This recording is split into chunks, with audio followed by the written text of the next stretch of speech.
What's up, everybody? Welcome to episode 409 of Opinions May Vary. I am your host, JR.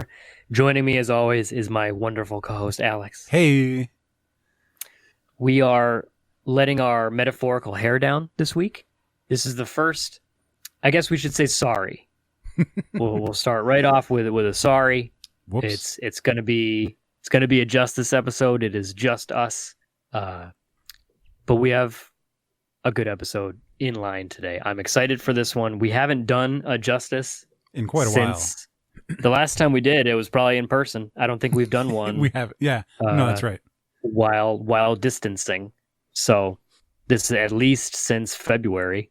Yeah. But yeah, I don't remember when last time we did one. We were definitely overdue for one. I found myself over the last 24 hours getting very excited for this because it's been so long that we've done one. And I feel like we're talking about, go ahead. We're going to keep it positive. Exactly. Like That's exactly where I was going. We had a topic and like I brought it up and Jared kind of winced and I was like, you're right. We don't need to make things worse. So let's keep it real, but we'll try and be entertaining and we'll talk about some good stuff. Yes, we are. What are we now? 5 months, four or 5 months Mark. into pandemic, into social distancing and coronavirus, COVID-19, whatever we're calling it, with no signs of slowing down. And while that's very depressing and sad, the last 4 or 5 months we've had to stay busy. So we figured we're going to discuss and talk about the ways that we've kept busy, the inventive ways, the ways that we never really thought we would need to come up with, because it's definitely been in my 30 odd something years on this planet, one of the most, if not the most unique situation that we've ever been in. We're not going to get into the politics and all that stuff. We're just here to talk about the things that we've been doing during the last couple months that maybe are new, maybe things that we've been meaning to get to, and now we have more than enough time on our hands to actually tackle and dive into. And I've been looking forward to this. I feel like we haven't had a chance to just talk about us, as selfish as that sounds. It's like what's helped you get by for the past few months. Yep. Yep. With no stress of trying to come up with good questions for a guest. So it's just us. If you haven't seen the image yet, go and check out our store. You can see the sticker drawn by Seymour. Mm-hmm. Seymour was on the show long time ago. First year. Was it first year? Yeah. Yep. Damn. Yep. He does 22 Things to Do in These Corners. It's a webcomic that he's been putting out. He still puts out to this day. Mm-hmm. He drew the image for our Justice sticker, which I imagine is going to be plastered all over this episode as well. So if you're unfamiliar with what justice means, that sticker should hopefully help out. But we're doing a Justice today. We're going to have some fun. We're going to talk about things we've been doing to keep our spirits up and all that stuff. So I guess we'll just dive right into it. Do you want Alex, I don't know if you want to go first. I'll go first. You go first. Here's it's a quick one. Where did it go? Lost it. So recently, that's it. Just recently, I found a new YouTube channel. It's only a year old, but the guy has been writing and producing for Vox for a long time, Vox.com. And right. It's Johnny Harris. And I sound like a nerd. I was trying to explain it to my girlfriend earlier today, and she was getting super bored with me and didn't want to hear any more about it. But I don't know. I find it interesting. He has a bunch of videos, and a lot of it is history kind of updated. He explains things like time zones and why maps are laid out the way they are. And Danielle was like, you mean like fiction, like D&D mapping or actual map? I'm like, no, actual maps. And and it's things like I don't think I ever cared when I was younger, but did you wonder why the border of USA and Canada is straight flat from west to east and then just just spazzes out towards the end, because a lot went into that, and how when Texas annexed itself, and then the presidents decided to buy more land. It's a lot of stuff like that he really dives into and produces a lot of graphics and moving pictures, and I find it really interesting, and I feel like I'm learning when I watch this stuff. One example was, how did Switzerland remain neutral in World War II? Because they put bombs in all the ways into their country. I was just going to say, please elaborate, because I want to know. They had Alps like on half of their country, and any other entrance, they just planted bombs. So if they were about to get invaded, they would blow up their bridges, they would blow up their tunnels, they would blow everything up, cause landslides, just cause no one could get in at that point. And the only way to get in would be to airdrop, because they would just explode themselves into their valley. And at the same time, to still exist, they would have to do business, which is why it's one of those things where like you can't paint them with like in a fairly great light, because they still did business with Germany and the Nazis and everything. Right. And that's why they came to like traffic in stolen artifacts and all that's why they're the untraceable banknotes and everything. But and like they still had bombs planted in certain parts of their country up until the 2000s. Damn. And there's bunkers everywhere too. There's like people's houses have secret bunkers built into them. They use them as pantries. So it's better safe than sorry. Yeah. It's a lot of stuff like that. Some of it is like less cool, I guess. One is why Americans eat dessert for breakfast. But things are interesting, like how the U.S. stole an island. There's an island off of India that had like indigenous tribes, and Britain came in and like moved everyone out and claimed them in their colonization. But at some point in history, Britain owed America money and was like, hey, just use this island instead. And America was like, cool, that's our new naval base. That's where we're going to plant all of our military so we can head into the Middle East. And now like the world has been saying, hey, you have to give that back to the indigenous people that you took it from. And everyone's like sweating, like wringing their hands, like, okay, it's really complicated though, because it's Britain owns it, but they're renting it to America, but they can't really give it back because America's theirs. And the UN is like, no, but it belongs with the people that you stole it from, that you kicked out of it. And they're like, boo, and trying to stall. And he has a whole video on that.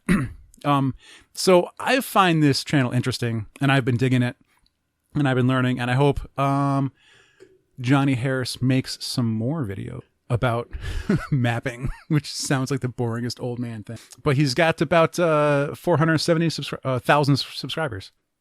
See, maybe we're both boring, but I feel like that is super interesting. Mm-hmm. And if when that kind of stuff is presented, especially like not necessarily the correct way, but in a certain way, mm-hmm. I feel those videos are you can just binge them. Yeah. Like you can just power, and like, not only is it entertaining, but you're also supporting someone who is making cool stuff, and also you're learning, and then you can bore all your friends with interesting tidbits and factoids at the next D&D gathering or something like that, maybe one or two of them will find interesting, or maybe all of them will, who knows? But like, I think that stuff is super interesting. Like there was an episode of the West, my wife and I have been doing a run through of the West Wing, because Alex, have you ever watched the West Wing? Oh yeah. Not the whole thing, but I've seen a lot. Right. I think we've talked about this in the past, mm-hmm. but like not the specific thing, but West Wing in general. But the thing about watching West Wing right now is it makes me so sad, because you see these people and they're actively trying to do good things for the country and for the people. And like, no, we can't do that. It'll make us look stupid. It'll make us look dumb. We can't, it's wrong to do it this way. And I'm like, what? Is this what it's like? Is this what it's supposed to be like? Like is this how the government's supposed to care? Meanwhile, there's like literal treason on TV every day. Anyways. So this guy, Johnny... There was an episode... Oh, go ahead. I was going to say, there's an episode of West Wing where like this map delegation came in and everyone was just writing them off as like being annoying. Yeah. But it turns out that they actually had a really good point about how the map is like inherently racist, and like certain countries and land masses are always distinguished as being like larger than others, when in actuality, like, what is it, Iceland or Greenland or whatever is like this massive landmass on the maps, but in actuality, it's like the size of Texas. Yep. But that kind of stuff is fascinating because you're never taught that stuff. So It's just, here's a map, enjoy. One of the neat ones is the International Dateline, which the time-wise, the center of the world is Greenwich in the UK. It's Greenwich Right. Mean Time. That's 0. So everything to the left or right, east or west of that is considered plus hours or minus hours. So when you come all the way around to the other side, that's where the day changes over, right? Right. By the other side of the globe, I mean. And the line should be straight, but it's not. There's a big ol' like swing out at one point where it comes out and comes back in. And like there's these Polynesian islands in there. And it's because the people who inhabit these islands get to choose which time zone they want to be in. So one side, like one batch of islands say, well, they want to be on New Zealand and Australia time because that's what they're close to and what they're used to. And so that's what causes this big bump out in that map marker of time zones, which means on one side of that line, it's Tuesday. And on the other side, it's Wednesday. So when you go down, if you take a boat from that island down to the Cook Islands, you went from Wednesday to Tuesday. And if you drive back up again, you're back into Wednesday. You time travel. You're time traveling. Yeah. And he explains that away a bit. And also how like which map is right, because he found irregularities in which maps show that. But yeah, Johnny Harris, filmmaker and journalist. He's based in DC, makes videos for Vox.com. His style blends motion graphics and cinematic videography, and holds a BA in international relations and an MA in international peace and conflict resolution. So, sounds like they know their stuff. Yeah, he travels the world and knows what he's doing, and he presents. I guess stuff in a pretty similar cool way. In a similar vein, YouTube has I mean, we've done entire episodes devoted to stuff that we're watching on YouTube and channels that we like, but specifically during all this, I've gotten into a couple new things. I did last September. I bought a car, and it's a nice car. It's like the first nice car of my life. I don't know if it's necessarily like midlife crisis, but it's not a base model. Actually, it technically is a base model, but it's not a Corolla, which is what I drove for the past decade. It's got some pep, and it looks nice, and it's fancy, and it's fun. It's a fun car, and because of buying a car, I'm now into cars again. When I was younger, fresh out of high school, I was big into cars, and then I just kind of grew out of it because bills and life. But now I'm back into cars again. So I find myself on YouTube watching a lot of different car related material. And one thing I was debating talking about, because this channel, it's not like they need the help. They're sitting at almost 4 million subscribers. But over the past couple months, I've become a big fan of Donut Media, which, despite the name, they're a car channel, not donuts. Okay.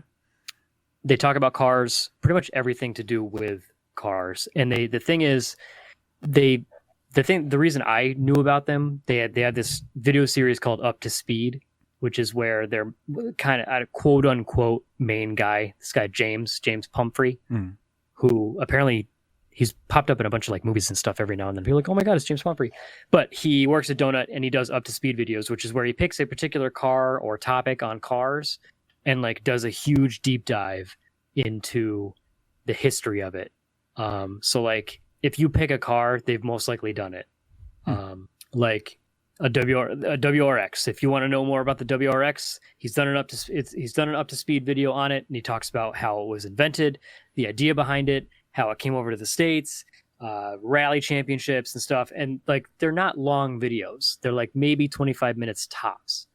And then he started doing like more in-depth stuff, like the driver in Ford versus Ferrari. I can't remember his name. I'm a terrible fan, but like he does it on specific people in the car world. Or like the latest one that just came out literally today was on John Deere, like the tractors. but that's just one of their shows. That was the show that got me into the channel. Mm-hmm. And then I don't think they were doing this pre-pandemic. I think this was a pandemic thing. I could be wrong. Correct me if I am. Feel free. But when this started to go down, they started putting out content on a daily basis. They released one video every single day. And like each day has its different show. So like they do the Up to Speed on Thursdays. My favorite show in the channel is called Money Pit, which is where another one of their hosts, this guy, Zach Job, he bought a old Mazda Miata. And every week he does something new to it, and talks about the advantages and the disadvantages. And like sometimes he does comparisons, like he upgraded the head unit, like the radio.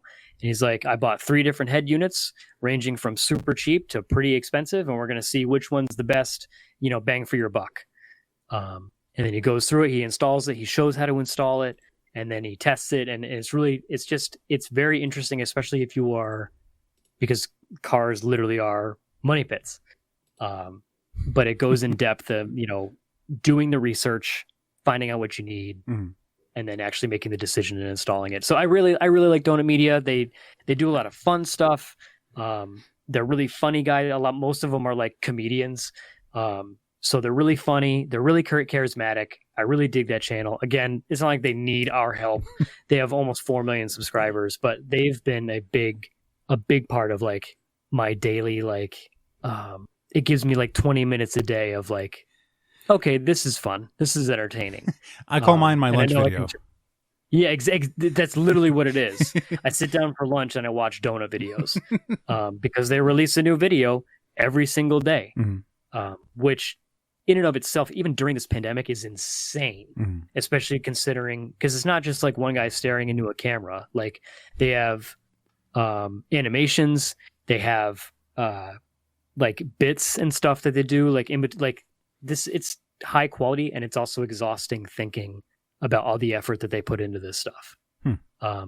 With my minimal experience with Windows Movie Maker.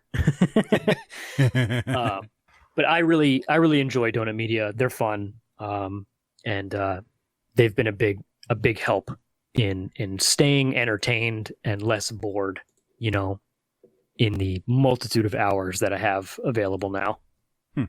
I lost all of our listeners talking about cars, but it is what it is. All right. I've got a big one.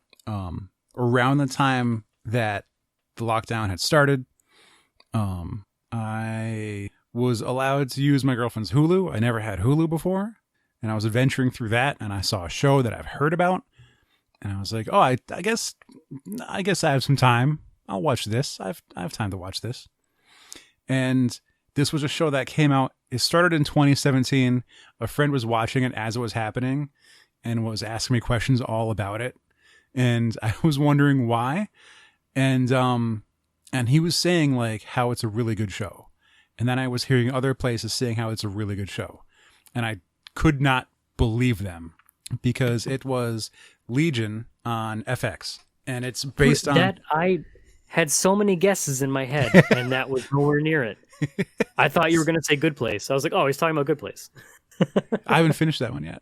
So the thing is, Legion in Marvel Comics, the character, isn't worth a show. He's not. He's not interesting. And he's kind of confusing. He's related to an important character. He's Professor X's son, and that's cool. But every time I've seen him, he's just been frustrating. You can't really name what his powers are. You can't describe him. You're not really sure what's going on with him at any time. And he shows up, and then the entire storyline breaks down. And now it's a Legion story for some reason. And I can't explain it. And when I see Legion on a cover, I go, I don't need this X-Men issue. I'll pass. I'm good. It's okay. The show is amazing. The show is fantastic. It has no right to be as good as it is. And it's based on that character? It is. It absolutely is. They managed to take that character that I think is boring because I can't really describe what he does with his mutant powers. And they put him in the show and then don't explain what his powers do. And it works out great. It's perfect. So let me get some names. Main character, his name is Dan Stevens, the actor. Aubrey Plaza is in it. She's amazing. What? Yeah. Didn't even know she was in it. So Aubrey Plaza has the chore that she has to basically act in 4 different manners, I'll say. And she does pretty well in every single one of them. Reading some of the synopsis before, her character was supposed to be a guy. And then the writer-creator met her and wanted her for the part. And she was like, okay, don't change anything. So the idea, because sometimes she might say some sexist shit because it was originally written for a guy. But as far as for who her character is, it still fits. Because she's kind of a weird mid-ground antagonist. But the guy that plays Legion kind of looks like he could be House's son.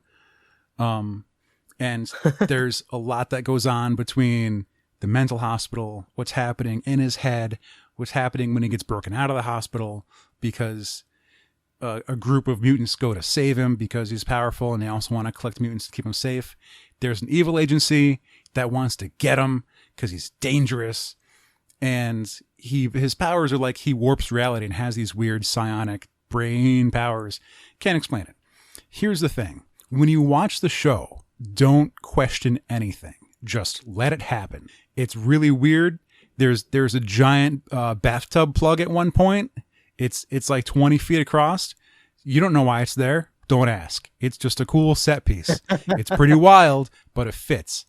I don't know how much credit I owe to the creator and writer who thought it up and pitched it, and like he was given like a couple things like, hey, you want to make this, want to make this, and he was like, I want to make this. That was Noah Hawley. He also created and wrote the FX series for Fargo and worked on Bones and a few other things.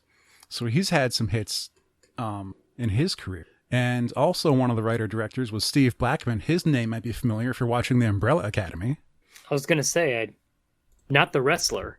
No. Not the. But I remember seeing that name because season 2 is out. I don't know if you've been watching that, but I every time in the credits, I'm like, oh, Steve Blackman, not the wrestler. So it's the kind of situation where Legion has so much crazy stuff going on that I guarantee it would not fly in other channels or other networks. Somehow, the creator, writer, and all the directors were like, okay, this is what's going to happen. We're going to do this. And FX was like, all right, cool. Because it's so much insanity goes through it, and parts of it look really expensive, and they introduce a lot of crazy stuff. And it's the kind of thing where like the main guy, who I'm guessing would be Noah, just has to be like, just trust me. This is going to work. Just trust what I'm doing here, and just trust what the actors can do. Like, it's going to be cool. And it was. It's a neat team of actors they've got. I just made you say his name earlier. Jason Mantzoukas. He's in it. His character is pretty incredible. It's all kind of the same as many of his other characters. And it's the battle between the Shadow King, which is like a classic villain in X-Men. He's on the astral plane. He's always having astral mind battles with Professor X. And in this thing, Professor X has beaten him in the past and like killed his physical body. So he's corrupting Legion since he's been a baby. So that's part of what's driven Legion insane. He's had the Shadow King in his head for his entire life, and it's been terrible. Well, then at some point, the Shadow King gets out and inhabits a new body, or gets his old body back. And stuff has to happen. And the way they show some of the battles, at one point there's a dance battle in a club, and like it's fun. I want to be mad at it because like I want to watch Colossus punch shit, but naturally, but it's not what we get with the show. And I still really enjoyed it because the way they would handle these things and these conflicts, it wasn't always what you think it is. There's times where like, yeah, someone uses his telekinetic powers to make someone explode. In other times, there's a I'm not going to spoil too much, but it's a lot of it isn't what you think is going to happen. And a lot of the characters like aren't perfect. Some of the characters have obvious flaws, and you get to watch that happen. You can't even root for one side because they change sides a lot, where you think like, oh, these are the bad guys, and then the different season comes up and you go, oh, they're not bad anymore. And you just go with it because that's how good they've arranged the show. How many seasons did you say are out? 3 aired from 2017 to 2019. Huh. Yeah. And like stuff happens, they don't even explain it. They don't even have to because someone trusted them. And as the viewer, I'm not even mad at half the stuff that wasn't explained to me. And I'm often the person that wants to know every little thing. Like, hey, in reality, how long is the cord on Batman's grappling gun? I need to know this. This is important. If it's not in a book somewhere, I'm going to have a fit. Okay, I'm going to write to the editor of DC and be like, how goddamn long is Batman's cord on his grappling gun? But in this show, I don't care. I just go with it. Oh, that happened? Cool. Does it have, like, does the show end? Like, is there an ending? Or is it ran for... Clear and obvious finish. I feel like it may have been in place since season 1, since episode 1. Like, it had a clear and present vision for 3 seasons. It was wild and heartfelt. And it's based on a comic book. Yeah. In a way. Comic book characters. I'll even tell you this. They have Professor X show up eventually. What? And it's not either of the professors that you've met before in other movies. So it's not Patrick Stewart and it's not what's his name? McAvoy. Yeah, it's not McAvoy. But you just look at him and you go, oh yeah, that's him. I respect him. Whoever this guy, I respect the shit out of him. Because like you have to like have a respectable Professor X because he's such a legendary character. If they didn't get the right actor, like the whole thing would crumble. But they nailed everyone. It was great. I'm gonna have to check that out once we're done with the new Umbrella Academy season. My wife and I are going to be in need of something to watch. In a similar vein, we just finished watching Twin Peaks, which is, it's on all the lists as, one of the greatest television shows of all time. And some friends of mine are big fans of Twin Peaks, and I see everyone's always talking about Twin Peaks. I think MC Chris rapped about it a bunch of times. I think so, yeah. And I figured, why not? It's on Netflix. We'll watch Twin Peaks, at least the original 2 seasons from the early 90s. We haven't watched the 3rd season, which came out in 2017, mostly because we're a little exhausted from Twin Peaks. Because like the first season is, I think, 8 episodes, and then the second season is like 22. And it turned into a little bit of a marathon at one point. It wasn't... I don't know what I was expecting, but have you ever watched Twin Peaks, Alex? I caught like the first 2 or 3 episodes. It's and I was watching it with someone who had already seen the whole thing and was trying to explain parts of it to me, and it wasn't going well. You can't do that. I don't think I knew how weird it was. It is probably in the top 3, if not the most weird thing I have ever watched. I don't know if it was necessarily for me. I think the show was carried specifically by 2 or 3 specific people. But I'm not quite sure that it's my cup of tea. But it was, at the very least, I can check it off the list. And it did. It was it entertained us for a little while. What is that on? What format are you on? Netflix. Okay. Legion was on Hulu. Okay, go on. I need a reason to use my Hulu. I haven't used Hulu in ages, and I'm paying for it every month. It's like cable. But Twin Peaks just happened. We're doing the current season of Umbrella Academy, doing a West Wing run through, which is like 7 seasons, and that's like 20 episodes per season, which is like heaven because that show's just so damn good. I'm gonna get a little off topic for a sec. Do it. The other day, I had a bit of a rant because between knowing Umbrella Academy was coming out and other comic shows that have been good And then I think about comic shows that haven't been as good. And there's things that are in common between the two. And it's whether or not Jeff Loeb is producing them. Like, just because you have a comic property, you do not have to hire Jeff Loeb on as a writer or associate producer. You don't have to. You can get by without him. You'll be fine. You can make a good show. Lock and Key was fantastic. Umbrella Academy has been great. Runaways, oh, whoops. That hasn't been all that good. It's, maybe you don't always need Jeff Loeb involved. I like a lot of the guys writing in comics. His colors books with Tim Sale and his Batman stuff. He has a lot of good stuff, but not all of it's great. And maybe you could just give him a break. You don't have to hire him for your comic show. There's other people out. Okay, sorry. It's been proven. And I'm like, just even my wife and I are 4 episodes into Umbrella Academy, and I think I'm enjoying it more than the first season. I'm very much enjoying it so far. I'm happy to be. Do you know the actors? Because I don't know if I can look. I know Ellen Page. So Luther, the guy that plays Luther, number 1. Yep, he's fantastic. I like him so much. He has his acting, like, aside from just being the biggest dude in the room, he has to be violent. He has to be hurt. He has to be emotional. Like, he's sad. He's pensive. He's just putting out such a performance, and I really respect him. And I'm like, what else has he done? I hope he has more. Do more acting. Don't just punch things. He was in Game of Thrones for a little bit.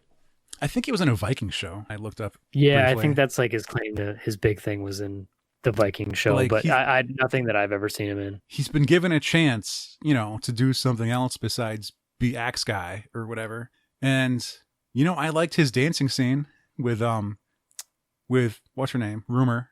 It's like that looked, in the first season. Yeah. That looked fun. I had fun watching them. And like, he looks silly, but he doesn't look ridiculous. Which I think we've talked about at length before, is like they pulled off that prosthetic Space Boy. That prosthetic's real. And even in the new season, like, he's funny, but like he goes through all the emotions. He has range. I don't want to spoil too. I don't want to talk too much about the actual season. I think I'm only on episode 5 or 6. Right. Yeah, you're ahead of me, but Okay. we're both of us aren't done yet. But I want to touch on the binge culture stuff, because I feel like it's almost unfortunate because the shows that come out don't get the same longevity culture wise as other shows do that you have to wait for. Right. Because when the season of Game of Thrones is out, you have to wait your week or sometimes 2 weeks to watch the next episode. So you're talking about it. It's on the news. It's on the radio. It's on the internet. There's articles every week. There's reviews all the time. On every episode has a podcast. And there's a lot of merch to be sold in that time because it's so drawn out. But then when a full season gets put out in one day and everyone consumes it within 3 weeks, and then it's tossed aside. Like, no one's still talking about Lock and Key. We should be. Right. And it's I had never thought of that before. Of like, oh yeah, I remember when we used to talk about things because it came out week by week. Yeah. And like, even I work in an office, and I've said it before, but all the tropes that you hear about working in an office environment is so true.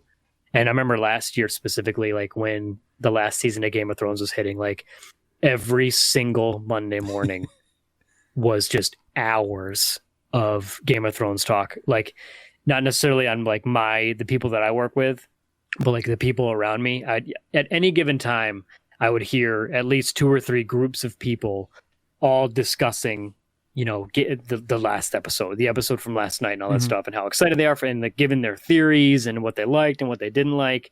Whereas with stuff like let's say Tiger King. So Tiger King drops, right when the pandemic hit. So everyone was kind of talking about that, and it was like the first like meme, I guess, of the pandemic. Yeah. And it was like, oh, what episode are you on? Like, oh, I'm 6 episodes in. Oh, let's not talk about it then, because I don't want to spoil anything. It's a flash. And I think you lose It's a flash. It just zips by. Boom. Yeah. It's like poof, and then it's gone. You have like 2 weeks to talk about it. before you're no longer cool. You're not up to date. Oh, you're still talking about Tiger King? We've actually moved on to the new season of Dark. I don't know what's out.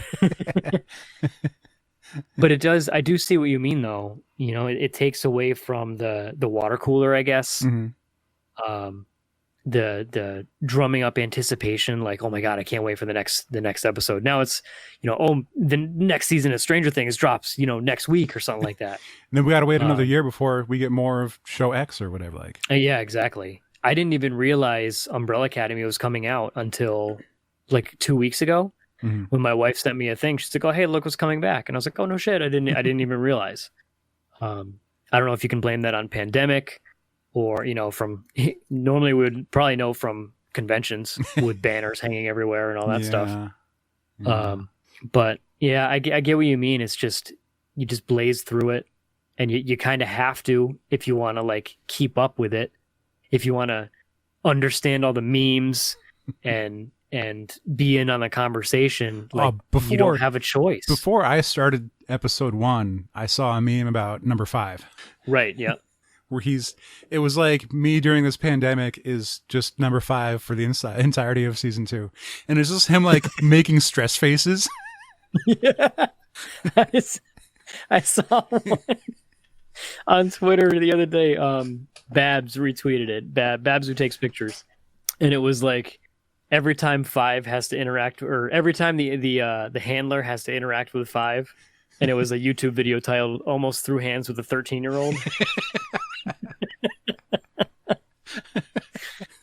It just tickled me. But yeah, binging.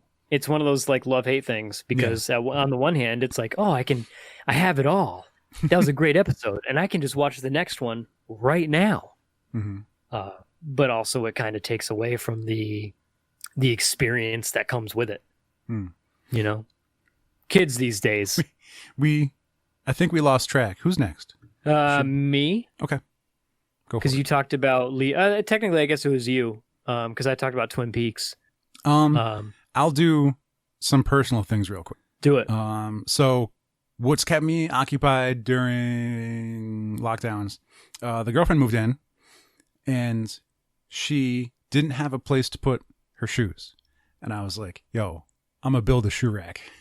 I'm on that. So I spent a while drawing up some ideas, and I constructed this shoe rack. It's got a drawer, 2 drawers for my shoes. It's got a front facing thing for her shoes. We put the TV on top. We put a lamp on top. The fan's kind of in there too. And like, we got to do some of it together because we got to stain it so it matches the rest of the furniture in the bedroom. And now a lot of the other room is cleared out, and our room isn't as messy. And it's weird because like, I'm saying I had the time to do this thing, or I had the funds to buy the materials, because I got to construct it myself. I'm lucky enough to live close to my parents where I could use all my dad's tools. But that was kind of fun. There's a lot of people who have like home improvement projects that they've done. They've re-landscaped the backyard, or they've, done stuff on the porch, or even just cleaning out a room really well, or repainting. That's been happening a lot. I also dug a ditch. I hate a part of my driveway because the driveway is kind of sunken in a bit. And when I move the snow, I have to move the snow up this slope of land, and it sucks. Right. So if I just dig out all the land, now it's level with the driveway, and I could just plow it all onto this triangle where the driveway splits. And it's going to make the winter so much better. I know it sounds stupid to be like, oh, I went digging. There's like a weird primitive pleasure in making a mass of land go away and making a hole in the ground and getting rid of the dirt. And then at some point in the winter, I'll be able to look at it with pleasure and be like, look, that's where all the snow is. It's not on my driveway anymore. I absolutely get that, in that, like, doing that little thing. My wife and I redid the front of our house very early on. Like, previous owner had like stone with like some old, like, there were trees and like little smaller trees in front of the house that that they had cut down. So they were just stumps. Oh. So it was stone and stumps, and it was ugly, and it gross, but like we had to do a bunch of other stuff before we can get to it. But we dug it all up, ripped the stumps out of the ground, which is very satisfying, unbelievably satisfying. Yeah. To pull stumps out of the ground with your bare hands. That's how dead they were. Also, shoveling stone. Mm-hmm. Yeah, sucks. Yeah, I wanted to die. Like 3 minutes in, I was like, "Oh, this is awful." Here's a trick: if you have a metal rake, you can just pull the stones onto the shovel. Yeah. I wish I knew that 3 months ago. Yeah, because that was it was torture. It was bad, but we dug it all up, dug all the stone, put down some mulch and stuff. We got some azaleas out front. And some flowers. Been watering them on a nightly basis because I'm old. But it's just those little things. Like I found myself just going out front. Like I'm gonna go stare at the front of the house for a little while. I'll be right back. I'm gonna go be pleased with my work. Exactly. I didn't pay anyone to do it. I didn't need any I probably should have asked people for like their input, but because we didn't know what we were doing. We were just kind of seat of our pants. But it looks good so far. But I totally get that satisfaction. Yeah, these are weird things. It's stuff that we never would have thought of when we were younger, and it's stuff that we wouldn't normally talk about when we want to talk about comics or video games on our podcast. And then we get kind of down to earth and we go, okay, so we all have to do this stuff like maintain a yard. And it's strange to try and identify with people and be like, okay, so I actually have grass in this one spot and I mowed it and it looked good because I don't have grass. I have dirt in most of my yard. Right. But that's part of what we've been doing in the pandemic is just, you're just working and you're trying to improve. And then you just look at what you made. Go ahead and take pride in that.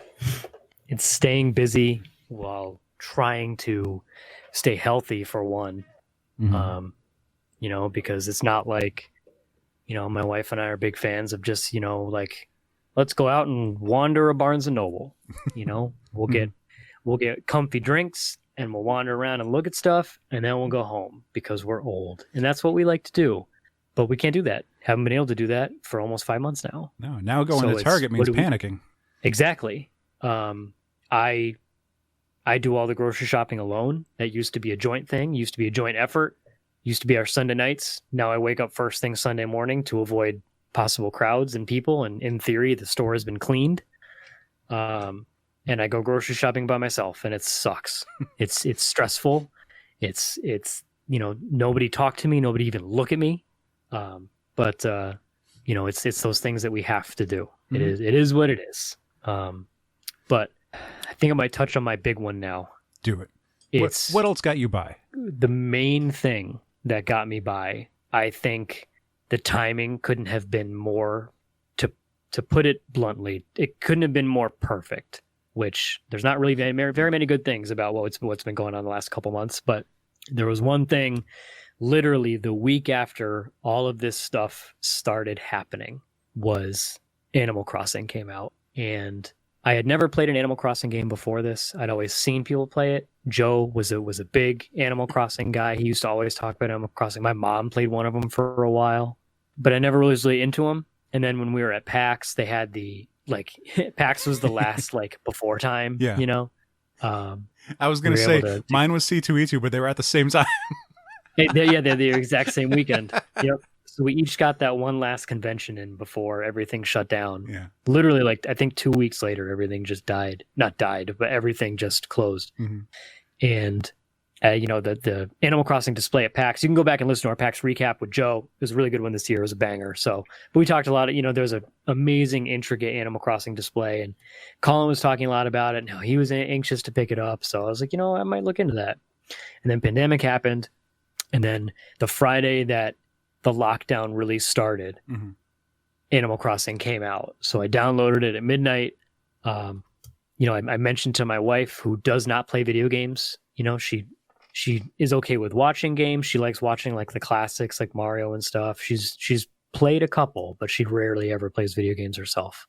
But I figured she might like it too, because it's kind of the way I've been putting it to people who I pitch the game to is, and you'll have to excuse my language here, but it's a game where you can just put it on and you can fuck off. Because And like all the memes are like, do you like doing chores? Do you like being in debt? Perfect. We have the perfect game for you. Now put like 700 hours into this game. And Animal Crossing has, without a doubt, been one of the main contributors to staying sane, staying busy, as busy as you can with a video game. Staying occupied might be a better way to put it. Myself personally, I have put it into perspective. The most recent Pokemon game, Pokemon Sword, I completed the original Pokedex. I collected all the Pokemon that was available in that game at the time. I think there's been DLC though. But at the initial release, I collected all the Pokemon and beat the game and all that stuff, played a whole bunch. I put like 80 hours into it or something like that. Also for perspective, the entire time we played Overwatch, I think I put maybe like 150 hours into it. Yeah. So that's a lot of game time for me. I don't put a whole lot of time into one particular game. I typically beat the game and then I move on.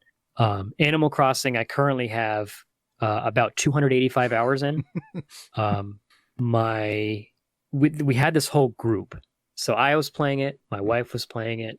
We're playing it on the same Switch. So we're sharing an island.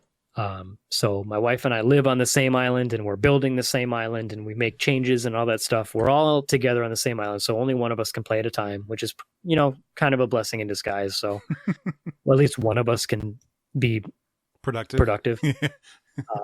Also my brother-in-law, my wife's brother, and his wife got big into the game as well, to the point where they bought a second Switch so they could both play at the same time on their own respective islands.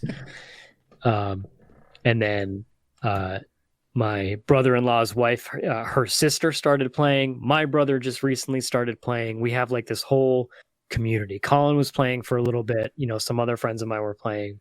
And like we had a whole system going because there's the stock market, not the stock market. It's the stock, STALK, stock market, because you deal in turnips.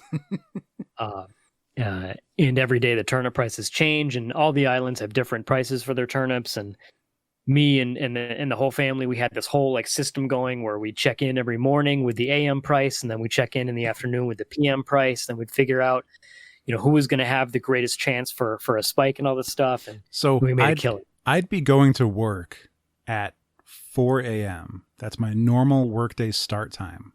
And I'm seeing posts on my Facebook about what people's individual turnip prices are for the day at that time. Yeah, it's pretty intense. The day itself changes over in Animal Crossing, I believe at 5 a.m. I think that's when like the Animal Crossing day changes. Okay. I've never actually stayed up late enough or woken up early enough to actually confirm that. And like it eventually gets to the point where there's like an ecosystem. There's like an economy. The shop opens at 9 a.m.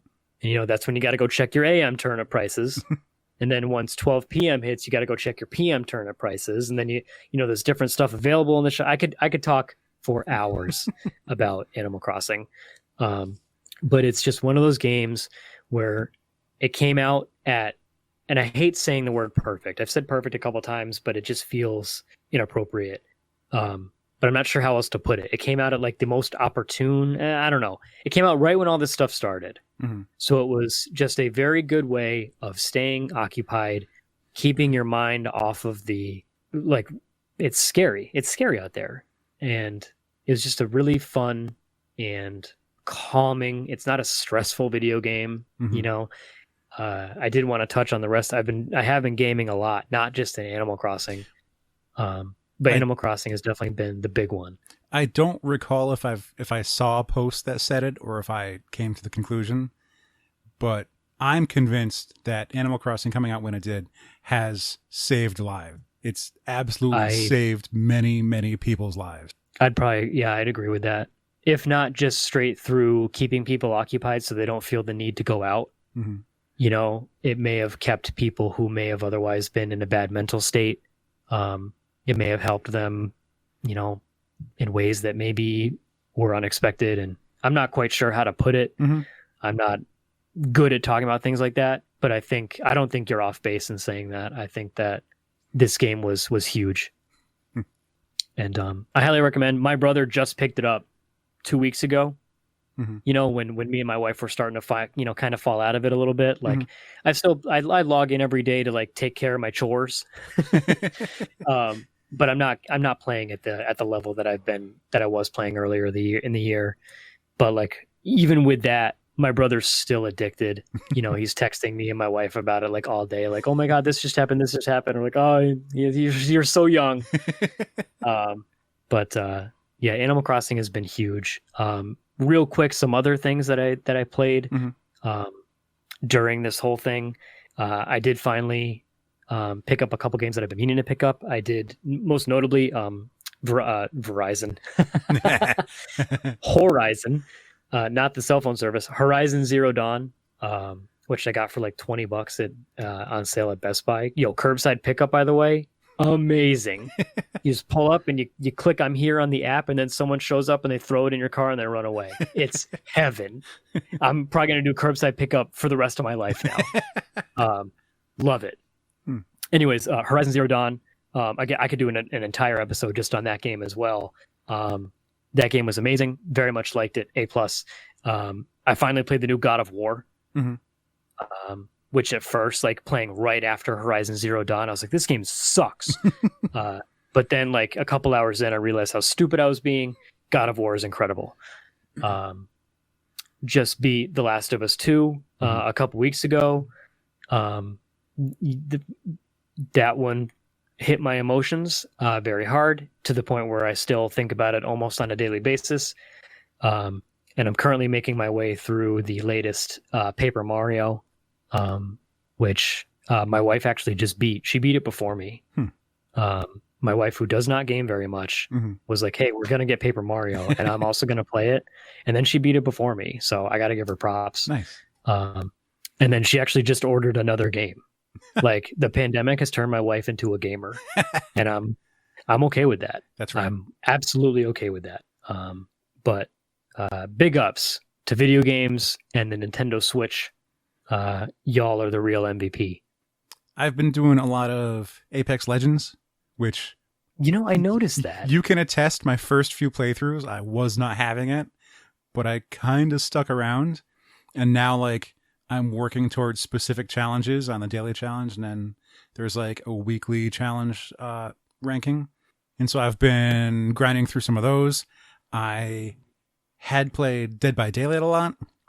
We had talked to Dave, one of the developers, a long time ago, a few years ago, when we met him between PAX and New York Comic Con.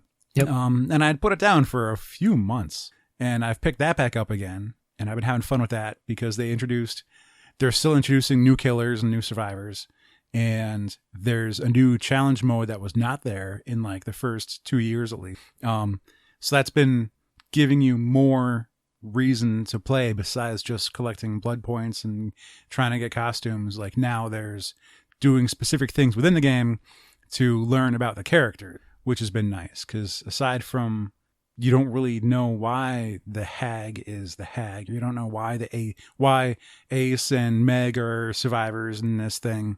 So you get to unlock like chapters of why they're stuck there and why that's happening to them. Yo, that's what I'm talking about. Yeah. Give me that lore. Exactly.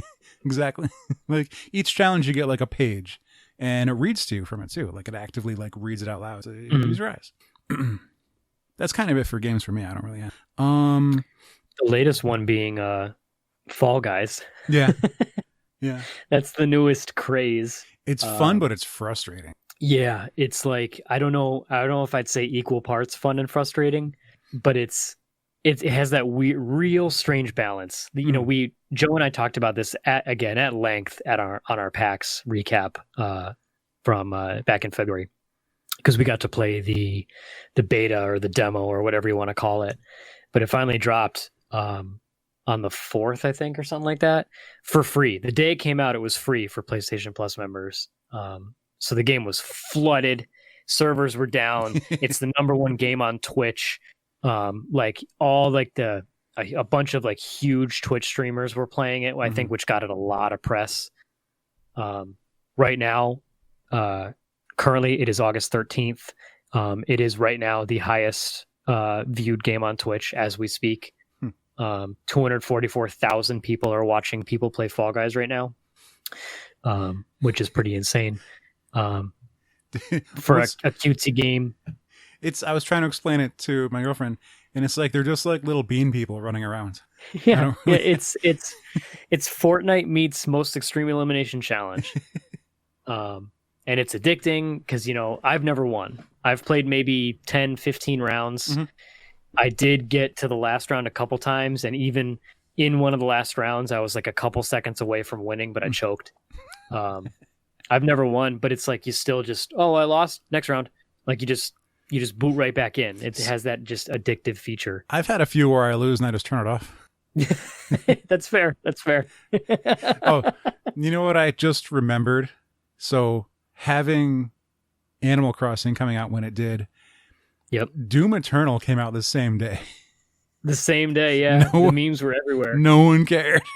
Like, a couple people played it and a couple people streamed it, and it's a good game, I guess, but it wasn't what we need right now. That, and like you play through it once, and that's pretty much all you needed. Like as a first-person shooter, and unless you're like and again, I haven't even played it, so I can't really say too much, but this is just how the vibe that I get. I played Doom Eternal. Yes, I beat it. Whereas Animal Crossing is like that game where technically you can beat like the objectives, like you can eventually get the credits, like the end credits will roll, but like there's still so much to do. Like technically the game never ends. Mm-hmm. So it's just, it has that replay factor, whereas with Doom, it's like, yes, I played Doom. Next, with God of War, I beat God of War, and then I haven't played it since. Mm-hmm. It just had that, it was an unfortunate timing thing, because like a lot of people were psyched about Animal Crossing, and a lot of people were psyched about Doom. But yeah, I think they literally came out on the same day. But the memes were pretty good though, with Isabel killing demons. And, yes. And all that stuff. I found someone edited Resident Evil so that she was Amy, I think, and then the giant dude with the coat and the hat was Thomas the Tank Engine. Right. Yeah. I saw that one. God damn. Since we're already a little behind schedule for our release this month, let's do a little. You mind if we go a bit long? We can go long. Okay. I got more stuff to talk about. Cool. Let's do that. Things I did to get by this podcast. There were so many new podcasts and people wanting to get into podcasting because they're stuck at home with their ideas that they decided this was the right thing to do. I believe at one point I heard, I don't know if it was true or not, that Amazon was sold out of all podcasting mics, like microphones. But credit to them for wanting to do something, wanting to occupy themselves in their time, and wanting to make something. We always like people. We try to encourage people making and creating. So if they have a specific idea or something they want to do, then go for it. But still looking at art, finding artists, looking at people doing things, making, trying to find contacts and making new contacts, trying to make new friends, and scheduling, ways to do the show. That still took up a good amount of my time. And it was still fun to do. Trying to arrange like, hey, you're safe, right? All right, okay, cool. Like not having seen you for 4 months. Yeah, it's pretty insane. Aside from last week when I stopped at your house, because up here in New England, we had a real big storm, a real thick boy of a storm. Not even like rain; it was just wind to the point where, me personally, I was without power for 2.5 days. A lot of trees came down, a lot of branches. I took a picture where a sign got blown down and the bolts that were holding it were just sheared off. Just completely. It was a scary storm. Lost power, and I got to see Alex in person for the first time since early March, because Alex had power and I needed to charge some stuff. So I drove over to his house and threw some stuff at him and drove away. But yeah, that was the longest I've gone without seeing you in the past 8 years, 9 8 years. years, which is pretty insane to think about. That actually kind of just hit me, like just now. I joke with Colin all the time. The last time I saw Colin in person was we hung out to watch wrestling the week after PAX. Mm-hmm. That was the last time I saw him in person. I haven't seen Joe, and it's just we did, and I guess this kind of ties in. I want to talk about podcasting first, though, because I do feel like it has been something to keep us busy. We still have had amazing opportunities to talk with really neat people despite all of this. There's a lot going on right now. So the fact that people are even acknowledging us and saying, yeah, sure, I'll give you some of my time, I think is huge. It would be really easy to just say, there's just a lot going on right now. I'm not interested. But you've still managed to find people who are not only interesting, but also a lot of fun, have really neat things to say. And that I don't even think I really understood how much of a help it's been. And I do love that this has kind of sparked people to be creative. Yeah. I mean, we got a new episode of Local Co-op out of this. The legendary Local Co-op podcast, which was run by Colin, Zach, and Ken, all former guests. The first episode of Local Co-op, I believe, was recorded in the OMV studio. I believe so, yeah. We got a new episode of Local Co-op during the pandemic. They talked about the Final Fantasy VII remake. It was just Zach and Ken, but it was a breath of fresh air. It was fun to listen to. If we don't get any more, at least we got the one. But I am all for, and there are a lot of snarky tweets. People love the snark on the Twitter. It's like a snark machine. I'm all for it. I'm guilty of it. But there are a lot of snarky things, like at the beginning of all this, where people were like, I assure you that, that podcast you're thinking about starting is the wrong idea. Don't do it. And I'm like, nah, man, do it. Like, why not? Yeah. Like, make the thing, like the Jamie Noguchi system, Yeah. Do the thing. Just do it. Just do it. Why not? What's the worst that can happen is, I started a podcast once, whatever, it didn't work out. Maybe you're stuck with some sound equipment then. There's a few times where I'd see that post come up of like, okay, there's a lot of time and you think you've got stuff to say, but don't start a podcast. And I would comment on my friend's page and be like, wow, okay, thanks. And then like a different friend would come defend us and be like, you started this 8 years ago. You don't count. But we started when only like half the population had a podcast. And a friend, to have some snark, it was a funny joke, and I hope it's not exactly true, but it's the matter of like, once the lockdown is fully closed and we could go out and do things again, how much equipment is going to be up for sale? Right. Like, yeah, we just wind up in the basement. A lot of people would see it as unwanted competition. The pessimistic part of me wants to, but the optimist in me it welcomes the brotherhood. Right. More people trying to make stuff, and I encourage people expressing themselves. Absolutely, I agree, 100%. It's just if you want to do the thing, just do it. Start that podcast. Start that YouTube channel, whatever it is. Just make it. The worst that could happen is go ahead. You stop making it, you get bored, or something else gets your attention. Yeah. Why not try it? One of the good things that came out of this was I decided we're just going to make our stickers now. So yes. I had an excuse to talk to our artist friends who have been on the show. It's friends that we've talked to, we've had on the show a couple times, that we've known, and I got to give them money and say, can you make some art for me, please? Here's my thought, here's my ideas. And then we got to make them into physical things. And not all of them said it. One of them was like, this means a lot because artists don't get to go to conventions. Whatever their day job was, they might not have the day job right now. And they're just surviving off of loose commissions they could get together off the internet. And it's been a rough time for artists. And so if you can afford to commission something or ask them to draw or, graphic design or make a logo or whatever, like, pay some artists to make your logo for your podcast. Okay. But that's been fun. Like getting to interact with them and like having this collaboration of making something has been pretty cool. And it's gotten me like active to try and see what it's like to run a store that's not my eBay. It's one of those things that I was always dragging my feet on it, mostly due to laziness and also fear of the unknown. In that, how do you even get it started? How do you get the right ideas? How do you start talking to artists about it? How do you like critique, not necessarily critique, but like tweak and fine tune the designs to be what you really want? And who are you gonna? How do you go through the company that makes the stickers? And there was just so many questions that I would just flood my own head with, and I would just shut it down. I'll breeze through it real quick.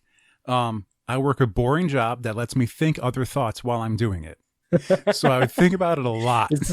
If you're not friends with Alex on Facebook, you're missing out, because a lot of these thoughts wind up on Facebook. I push boxes, and it leaves me a lot of brain power to do other stuff with. If it's positive, that's really great. 'Cause sometimes I'm just mad. But you're just hate moving boxes. So, I got to think of, because you're right, like the designs that we have, not all of them are hits, but I like what we picked out and what was chosen and what I thought we could actually do something with, because we're not a podcast that has running catchphrases. Right. Or things that we could put on t-shirts very often. So the things I did like, I pulled out and I was like, this is gross. I know the perfect gross out artist to make this. And this has like a very specific like pop feel. And I think I know who could handle this well. And then I was like, I want someone to make us. Who's already done that? So I went to see more. Right.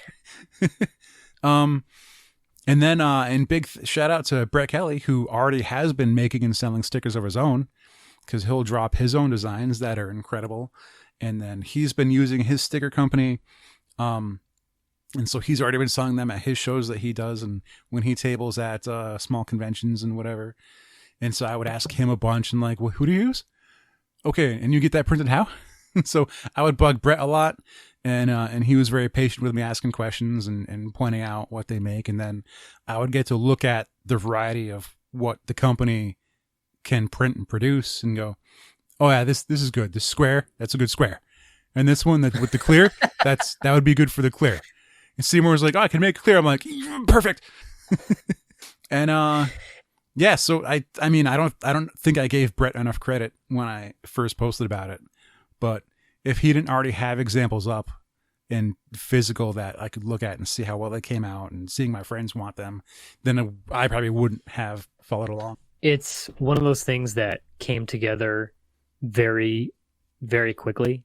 Like, I didn't realize how fast it was moving, because you'd come to me and be like, hey, what do you think of this? And we'd brainstorm and spitball and all that, however you want to put it. And then like 2 weeks later, you're like, you had product in your hand. It was awesome. I remember the first time you showed me one of the designs. I don't know if I properly conveyed it to you, but man, I flipped out. I was psyched. I went and showed like my wife pretty much immediately. And then I got my hands on a set of them myself, and I knew exactly where they were going to go. I was psyched to adorn my own stuff with my own my own merch. I guess, but it's just, I feel like I'm being silly, like not talking about it. So at one point we were joking about companies not being with it, and I said yeet memes, and JR had said, I want that tattooed on my knuckles. And I was like, perfect. I want a sticker of knuckles with yeet memes tattooed on them. And I went to Mikey Bracco, Spaghetti Kiss, who works with Super Art Fight a lot. And he's been on the show 2 or 3 times. Many years ago, we talked to makeup artist Jamie Stone Dead. She's out near Boston. And we were talking about doing makeup and working haunted house and pulling makeup off. And Jer had mentioned how it's gross, like trying to just pull latex off of your face, and how your under eye will stretch and like make this pocket. And then we talked about what we could fit in that pocket. And that's where I got the idea for penny candy. And Ed Yancey, who we met at Boston Comic Con a couple of years ago, he made some cool stuff. I commissioned a Venom piece off of him, and that he then turned into a print. But he does a lot of like Rat Fink stuff too. And I was like, he's a good gross out artist. He's made some good like gross puking booger stuff. And I was like, draw me some disgusting eye pockets with a penny and candy, like the spiral mints just shoved under the eyeballs right in there. That was great.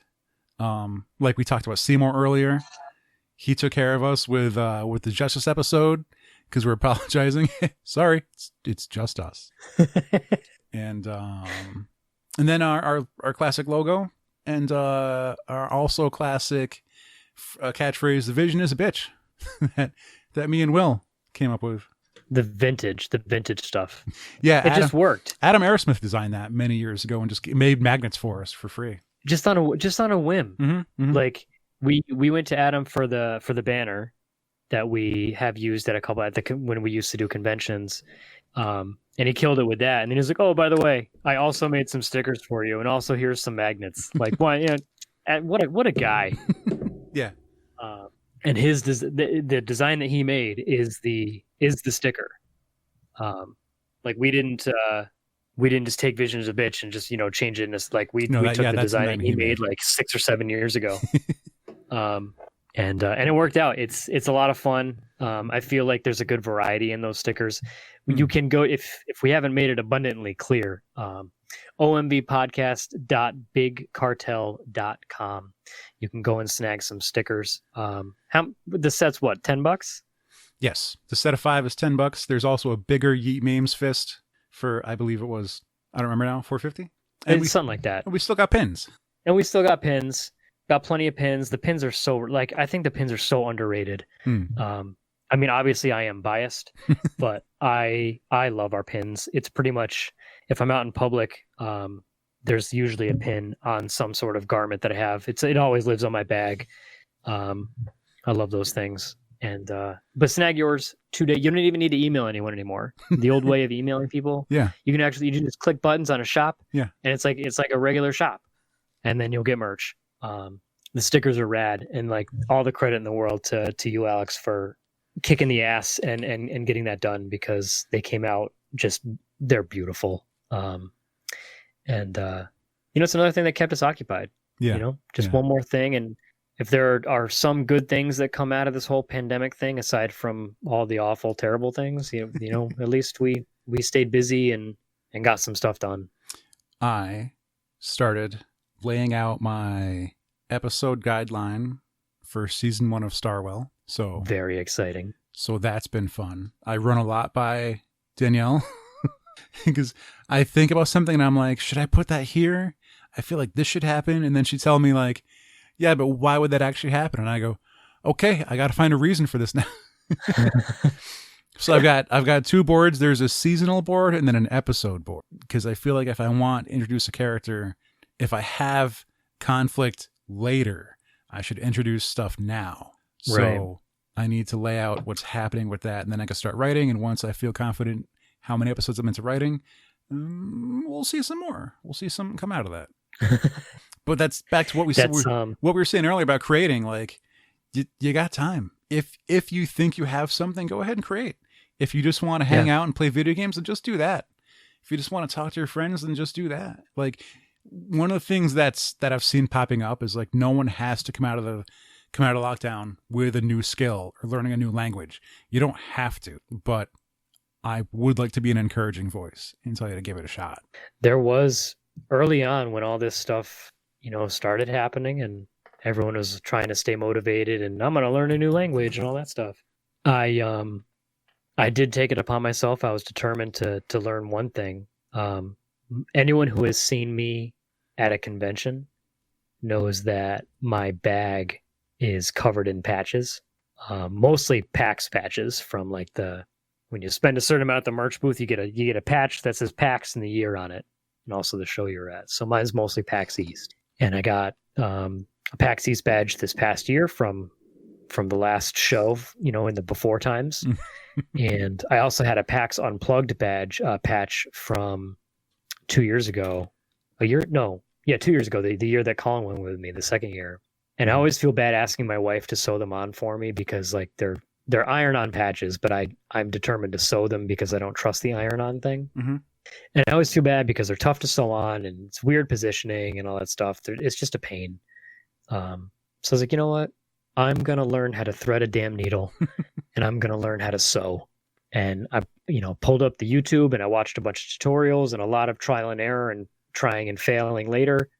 I have a bunch of new patches sewn onto my backpack and they actually look pretty good. Even there was the one notorious one that I tried sewing on myself a couple years ago that was terrible. And it was popping off my bag. I ripped that one off and redid it, and it's secure now, and it looks great. And I did it myself. Nice. I was pretty psyched. Pretty psyched. I'm almost positive I forgot how to do all of it because even now this is 3 months ago, almost 4 months ago that I was doing that stuff. So, but at least at the time, I learned how to thread a needle. I learned how to sew something on. I learned how to like tie the needle off, tie the thread off and make sure that it doesn't come undone and all that. Yeah. Pretty psyched about that. But just, like you said, if you want to take some time and just play some games, do it. Just play those games. I think I want to try one more. Yeah, do it. We talk about how much we're a comics podcast and we haven't said anything about comics besides comic book TV shows. I've really been digging Once and Future. It's a book put out by Boom Studios, Karen Gillian writing, Dan Mora drawing. It's about a guy and his grandmother. The grandmother is a secret like crusader who's been a monster hunter for her entire life, and she's been like in the old folks home and something's been unearthed. She has to go stop it. Her grandson is like, why are you doing this? And she's just taking him on the journey. She's going to teach him like the family business. And it's been a lot of fun. There's a lot of adventure to it. There's a lot of history to it. This first happens on like a blind date that he's on. And so his date like kind of gets roped into it, but is going along because she's a paleontologist or she's into history. So she kind of knows what's up, and they have to deal with the legend of King Arthur. And there's things that's happening, and the grandmother is such a badass. And they're like they reveal like her stockpile of weapons, and the grandson's like, "What's this for?" And she's like, "It's to hunt vampires." And he's like, "Vampires don't exist anymore, Ma." No, he says vampires don't exist, Ma. And she's like, "They don't exist anymore." And there's a reason for that. Even though like it's a book set in Great Britain, and even though I know that reading it, I'm hearing Anna's voice from Overwatch. Right. Yep. Because to me, that's a very it's the pinnacle of like the tough old lady who can kill you and doesn't take any shit. And it's been a lot of fun as you adventure, as you see like this powerful enemy, as you see this family unit work together.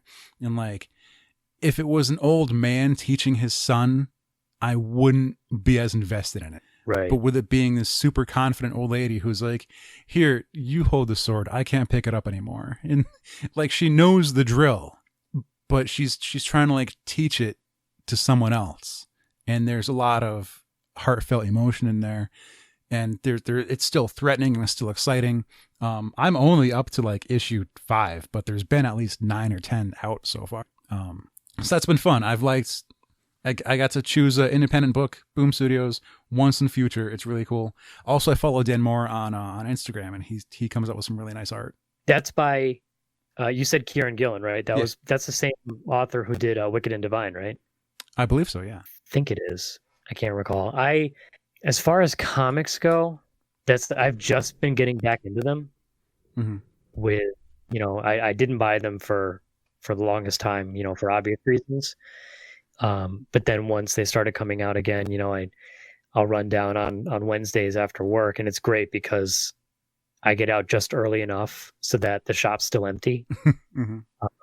I don't think every time I've gone the last like 4 or 5 weeks, and I don't think I've ever seen someone else in the shop with me when I'm there at the same time. Like when I'm leaving, there's always people showing up. So it's just that perfect timing. Mm-hmm. So I can get in, I can get my comics, I can get out. Haven't been, nothing kind of crazy jumping out at me. The new Chew book started, which was pretty cool. Yeah. It's Chew, CHU, Yeah. not CHW. It's more family members and set in the same universe, different artist, but John Layman's still writing it, which, obviously I'm going to be excited for because it's one of my favorite books ever. As far as the rest of the comics go, it kind of just going through the motions, the usual stuff, nothing kind of really jumping out at me. If I had to pick one more thing, I do want to kind of briefly touch on a couple things. One thing that, especially at the very beginning of all this, and I feel like I said that a bunch of times, but toward the very beginning, Zoom calls. Everyone was doing Zoom calls. Zoom calls were everywhere.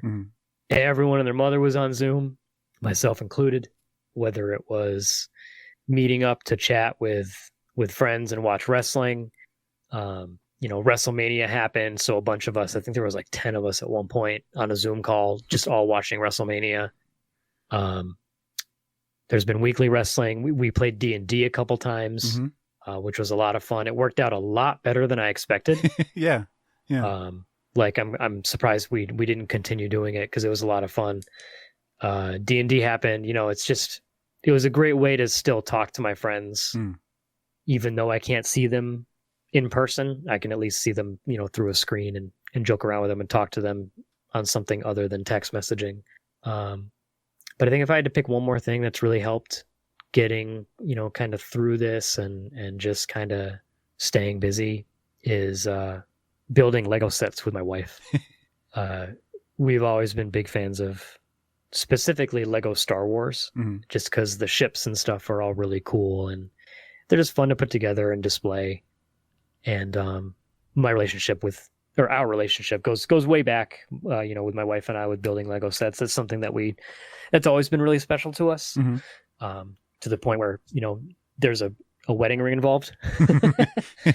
But there's been a lot of cool sets that came out that I happened to I just spotted them when I was grocery shopping. There was one day I came home with 3 Lego sets and I was like, something happened. Cause they had a set for Dio, the new merch robot from the first or from the new movie. Yeah. That was just designed with the intent to sell merch. And they got me. I don't care. I like Dio. But he had a cool Lego set. So I snagged that. They have there's the special edition, anniversary Return of the Jedi or whatever it was, and they had Boba Fett's helmet and a Stormtrooper helmet. And they're neat because they're like softball size, and there's a stand you put them on. They look really nice. And then my wife also snagged just last week actually the Nintendo Entertainment System Lego set that just came out. Yeah, which is so baller. That looks fun. It's so cool because it's the NES, and it also has a little TV with Mario on it, and the TV moves. You can crank it, and Mario jumps and all that stuff. And the NES itself, you can open it up and pop out the game like you would have on a regular NES. You push down it's just really neat. To date, it's the biggest set we've ever built. Really? In terms of piece count. Yeah. Yep. Really? Yep.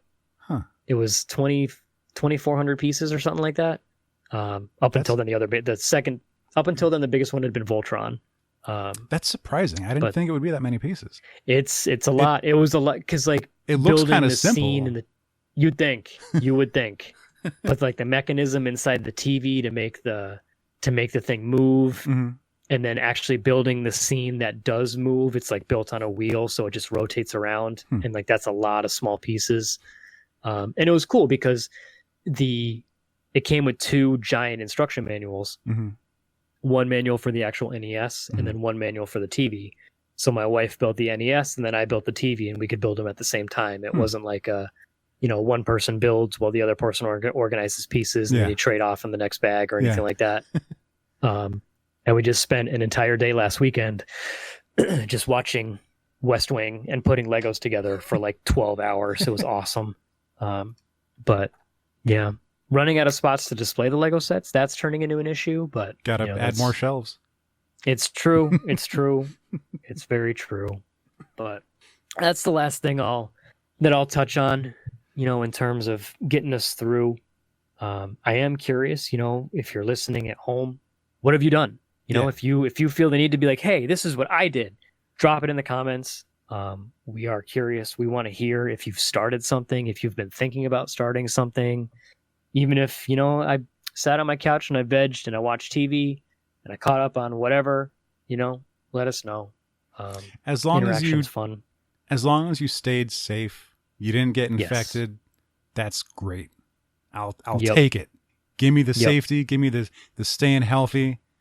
And that's what we're just trying to do. Exactly. It's still very serious. But yes, an insane amount of people are very sick. Give us your comments. Please. We have tell us on Facebook or tell us on Instagram or Twitter. What did you do? And I cut you off there, Jay. I was just saying, be safe, wear a mask, stay indoors when you can. Yep. Stay away from people. I mean, staying away from people is pretty awesome for the most part. I get that you want to see your friends, but the sooner we get this over with, the sooner we can see everyone. So just be safe, wear a mask, and make that thing. If there's a thing you want to make that thing. But that's what we've been doing. That's how we've been staying busy. Alex, I'm glad to hear that you're staying productive. Glad everything's going well over at the studio. Mm-hmm. I haven't been there since we recorded the PAX episode, which is insane. It's kind of messy, right? It's okay. It's okay. What I haven't done is clean, apparently. There's plenty of time for that. You can do that later. Yeah. But yeah, that's about all I've got. Hope everyone enjoyed. Hope this maybe motivated you to do that thing, or maybe even just gave you the motivation to continue sitting and playing video games, because that's what I'm going to do as soon as we finish. Ain't nothing wrong with that. Yep. I guess that's all I got. Listen to all the new podcasts. Yes. That's what I've actually been doing. I'm not a big podcast guy, despite doing it for the past 8 years, but I've recently found a couple that every now and then I'll just pop one on while I'm working. And it's nice. It's fun. But yeah, make that thing, do that podcast, listen to that podcast. Thanks for listening if you're listening to this one. And I guess that's it, right? Yeah? Yeah. Is that it? Yeah. I guess that's it. All right. So thanks for listening. We know it's been a while. Hopefully it's been worth it. Gave you a nice little extra long one here today, but that's what we've been doing. Hope you enjoyed. So until next time, I have been JR. I'm Alex. And this has been episode 409 of Opinions May Vary. Hey everyone, if you liked that episode, be sure to follow us on Facebook and Instagram at Opinions May Vary, and on Twitter and YouTube at OMV Podcast. You can also find us on Spotify or on our very own website at omvpodcast.com. And if you're looking for merch, we have stickers and pins available over at omvpodcast.bigcartel.com while supplies last. As always, thank you so much for listening. Let us know what you thought in the comments, and we will see you next time.